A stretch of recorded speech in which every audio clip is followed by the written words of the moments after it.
السلام علیکم۔ چلیے آج سنتے ہیں کہ اگر کوئی شخص نماز پڑھتے پڑھتے بھول جائے کہ میں نے کتنی رکعتیں پڑھی ہیں تو اللہ کے رسول صلی اللہ علیہ وسلم نے کیا فرمان ہمیں بتایا، اور اس کے بعد ہم لوگ سنیں گے کہ نبی اکرم صلی اللہ علیہ وسلم جب نماز کی رکعت بھول گئے تھے تو پھر کیا ہوا تھا۔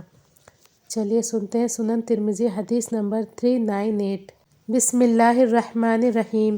میں نے نبی کریم صلی اللہ علیہ وسلم کو یہ فرماتے ہوئے سنا، جب کوئی شخص نماز بھول جائے اور یہ نہ جان سکے کہ اس نے 1 رکعت پڑھی یا 2، تو ایسی صورت میں اسے 1 مانے، اور اگر وہ یہ نہ جان سکے کہ اس نے 2 پڑھی ہے یا 3 تو ایسی صورت میں 2 پر بنا کرے، اور اگر وہ یہ جان سکے کہ اس نے 3 پڑھی ہے یا 4 تو 3 پر بنا کرے، اور سلام پھیرنے سے پہلے سہو کے 2 سجدے کر لے۔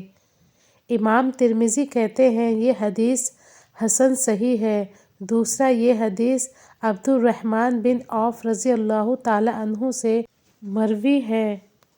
چلیے اب سنتے ہیں کہ نبی اکرم صلی اللہ علیہ وسلم جب نماز کی رکعت بھول گئے تو پھر کیا ہوا۔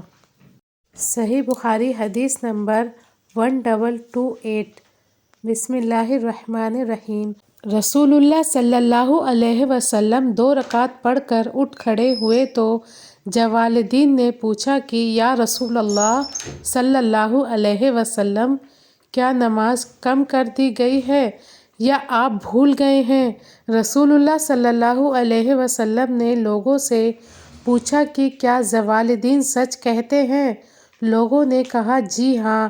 یہ سن کر رسول اللہ صلی اللہ علیہ وسلم کھڑے ہوئے اور 2 رکعت جو رہ گئی تھی ان کو پڑھا، پھر سلام پھیرا، پھر اللہ اکبر کہا اور اپنے سجدوں کی طرح یعنی نماز کے معمولی سجدے کی طرح سجدہ کیا یا اس سے لمبا، پھر سر اٹھایا۔ ہم سے سلیمان بن حرب نے بیان کیا، کہا کہ ہم سے حماد بن زید نے بیان کیا، ان سے سلمہ بن علقمہ نے، انہوں نے کہا کہ میں نے محمد بن سیرین سے پوچھا کہ کیا سجدہ سہو میں تشہد ہے؟ آپ نے جواب دیا کہ ابو ہریرہ رضی اللہ تعالی عنہ کی حدیث میں تو اس کا ذکر نہیں ہے۔ اب سنتے ہیں صحیح بخاری حدیث نمبر 1226۔ رسول اللہ صلی اللہ علیہ وسلم کسی 4 رکعت نماز کی 2 رکعت پڑھانے کے بعد قاعدہ تشہد کے بغیر کھڑے ہو گئے۔ پہلا قاعدہ نہیں کیا، اس لیے لوگ بھی آپ صلی اللہ علیہ وسلم کے ساتھ کھڑے ہو گئے۔ جب آپ نماز پوری کر چکے تو ہم سلام پھیرنے کا انتظار کرنے لگے، لیکن آپ نے سلام سے پہلے بیٹھے بیٹھے اللہ اکبر کہا اور سلام ہی سے پہلے 2 سجدے بیٹھے بیٹھے کیے، پھر سلام پھیرا۔ اب سنتے ہیں صحیح بخاری حدیث نمبر 1227۔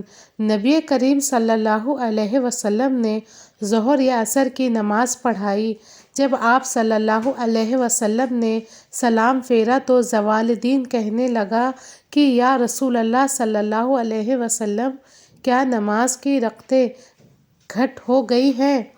کیونکہ آپ صلی اللہ علیہ وسلم نے بھول کر صرف 2 رکعتیں پر سلام پھیر دیا تھا۔ نبی کریم صلی اللہ علیہ وسلم نے اپنے اصحاب سے دریافت کیا کہ کیا یہ سچ کہتے ہیں؟ صحابہ رضی اللہ تعالی عنہ نے کہا جی ہاں، اس نے صحیح کہا ہے۔ تب نبی کریم صلی اللہ علیہ وسلم نے 2 رکعت اور پڑھائی، پھر 2 سجدے کیے۔ سعد نے بیان کیا کہ عروہ بن زبیر کو میں نے دیکھا کہ آپ نے مغرب کی 2 رکعتیں پڑھ کر سلام پھیر دیا اور باتیں بھی کی، پھر باقی 1 رکعت پڑھی اور 2 سجدے کیے، اور فرمایا کہ نبی کریم صلی اللہ علیہ وسلم نے اسی طرح کیا تھا۔ یہاں ہماری حدیث پوری ہوئی۔ اس حدیث سے یہ پتہ چلتا ہے کہ اگر نمازی نماز کی رکعتیں بھول جائے تو اللہ کے نبی نے اس کا بھی راستہ امت کو دکھا دیا، فرمایا کہ اگر نماز کی رکعتوں میں کچھ تمہیں غلطی محسوس ہو تو سجدہ سہو کر لو، یا پھر اگر 2 ہی رکعت پڑھ کے جیسے مغرب کی پڑھ کے سلام پھیر لیا تو جیسے یاد آئے فوراً 1 رکعت اور پڑھ لو اور اس کے بعد سجدہ سہو کر لو۔ تو یہ تھا ناظرین ہمارے نبی کریم صلی اللہ علیہ وسلم کی نماز کا بیان۔ اللہ تعالیٰ سے دعا ہے اللہ تمام مومنوں کی عبادت کو قبول فرمائے، اور جو نہیں پڑھ رہے ہیں اللہ انہیں نماز پڑھنے کی توفیق عطا فرمائے، آمین یا رب العالمین۔ دعاؤں میں یاد رکھیں۔ السلام علیکم۔